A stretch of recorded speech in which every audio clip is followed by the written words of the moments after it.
Okay, I'm done with this. No. Sorry, no. Sorry. Do you know what? That's pathetic. You can track me, maybe not my own. No. See you later. I'm being... Sorry, can't do this. Okay, so normally I'd ignore the elite problems of a famous actor turned duchess. But in the last 48 hours, Meghan Markle has embarrassed the Queen, got Piers Morgan fired, and gained independence from the crown before Canada. Wow. So here's the news that we're being distracted from. Alek Minassian, the Toronto man and self-described incel who killed 10 people with a van in broad daylight, has been found guilty. The judge ruled that a lack of empathy for your victim is not a valid defense for murder. If that was a valid defense, then Piers Morgan would have been dead years ago.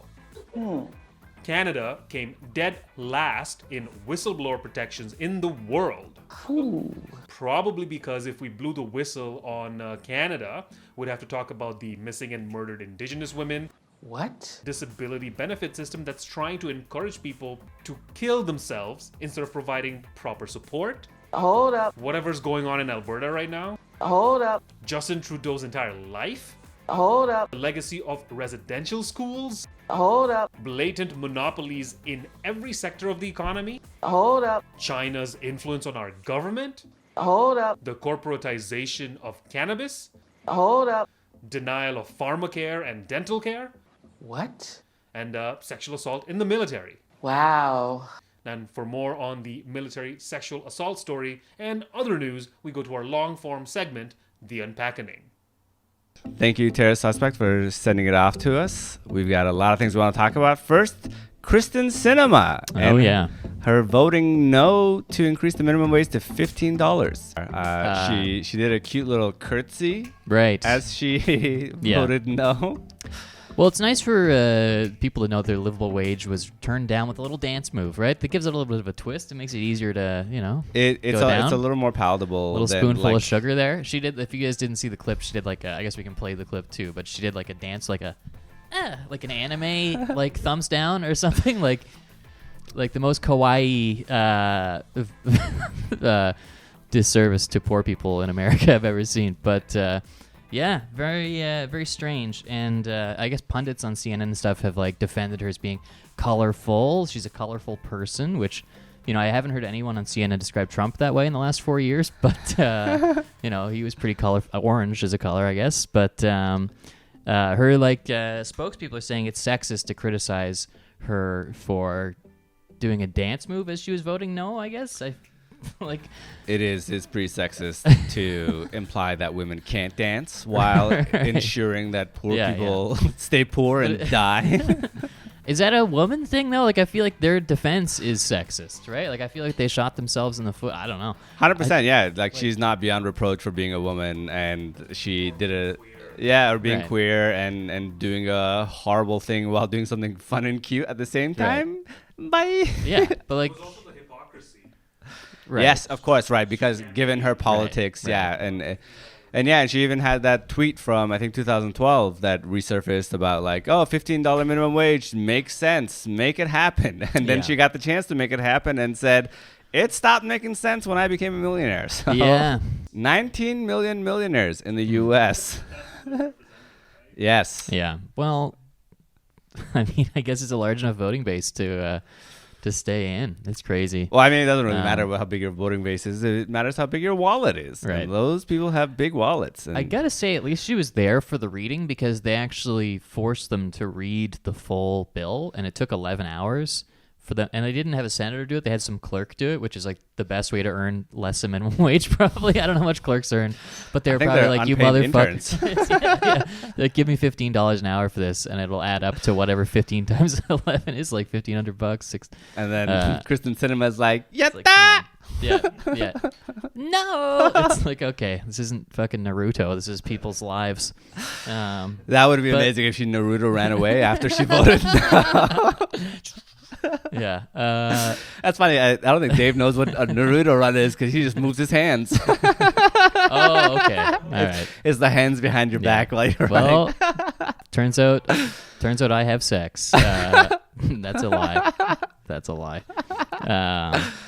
We're all virgins here. I mean, at least she was there for the reading, despite being a piece of shit. But I don't know, man. It's I'm just super cynical about politics, and I kind of it's not bad when politicians act in a crazy way, because then people are like, wait a minute, this seems crazy. And it's like, yeah, the whole thing is crazy. Yeah. We should react that way even when it's boring, Absolutely. Like, Yeah, no, we should all be invested in politics. And the reason why politicians have been running amok is because we're not invested, right? So Right. we allow them to do these things. Yeah. And it just sucks that Kyrsten Sinema is a Democrat. So, like, it just sucks to see Democrats not follow their kind of party, whereas like Republicans unanimously vote on everything as a unit. Yeah. Whereas Democrats love to dissent. It's the same in Canada, where the left is kind of split a few ways, right? Like three Yeah. ways here, I guess. But yeah, I mean, I guess she's doing this centrist Democrat thing, which is like, well, we have to work on COVID right now. We'll deal with minimum wage in a separate bill.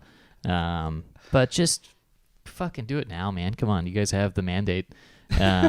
This week we learned that Canada is ranked tied for last in the world, with Lebanon and Norway. So I guess Norway's for whistleblowing. Yes, Canada is tied last for whistleblowing with Lebanon and Norway. Yeah. Norway seems weird, but Yeah.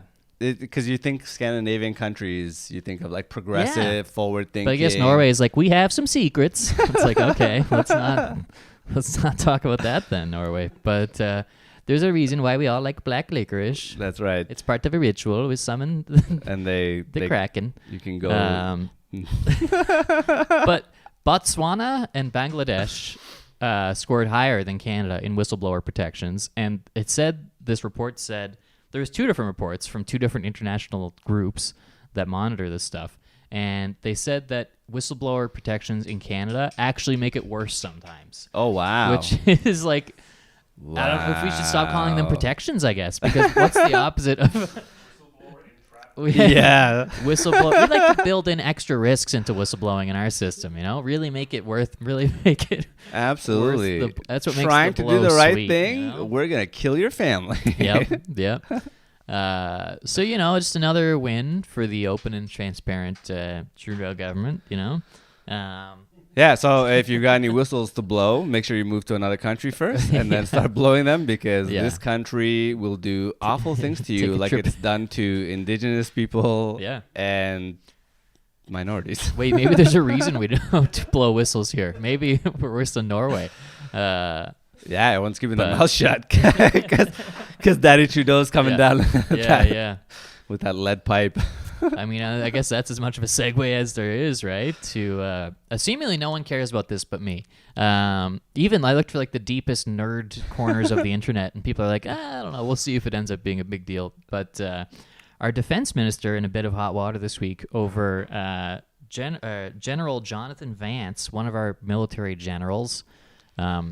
So I guess he had command over like our one tank or whatever. But I mean, still a military general in Canada. Big sexual misconduct allegations coming out against this guy, and it's like when a general in the army is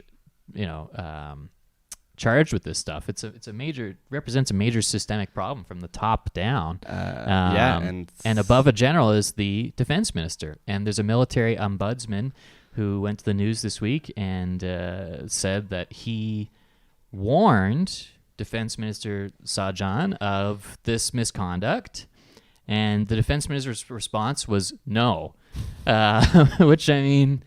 Defending something. He's defending. Yeah. We do call him the Defense Minister for a reason. Or maybe he was reenacting the victims of Jonathan Vance. Right, yeah, that's the extent of the sexual misconduct training in the military, is just say no. Especially when asked about it. Especially when asked about it. Just say no. But, I mean, this is... the PMO was notified of this, and before the ombudsman made his statement, the PMO said that they didn't know anything about this at all. And they knew. How many times has this happened? Like the SNC thing as well. They're like, oh, we don't know about that. And then it turns out they did know. Multiple ministers resign. I expect the defense minister will resign here as well. Peace out, Sajjan. So, I don't know. No one seems to care, I guess, because we don't blow whistles around here. We're just like... No, everyone's terrified. Clearly, like there's consequences to blowing whistles around here. I'm surprised referees still have jobs. So. Yeah.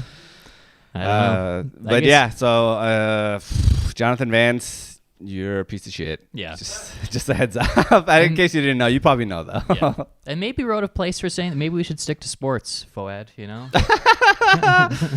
They should stick to sports. Speaking of sticking to sports, Zlatan Ibrahimovic is a famous soccer player, and he came out against LeBron James and told him to stick to playing basketball. Yep. It's always great when, as Zlatan, obviously a white European, and ooh, Swedish. Yeah. What's going on with the Nordic countries, man? I thought you guys were They're cool. they're really like I don't know, their PR campaign Yeah. is failing, so we're starting to see the monsters that they are. And Zlatan came out and spoke up against LeBron for being political and told him to stick to playing basketball. It's always funny when people do this. They seem to only do it to black athletes. They Right. never seem to have a problem with any non-black athlete getting political. Like Tom Brady has pictures with Trump. He had a MAGA hat, I think, after one of the Super Bowl wins in his locker.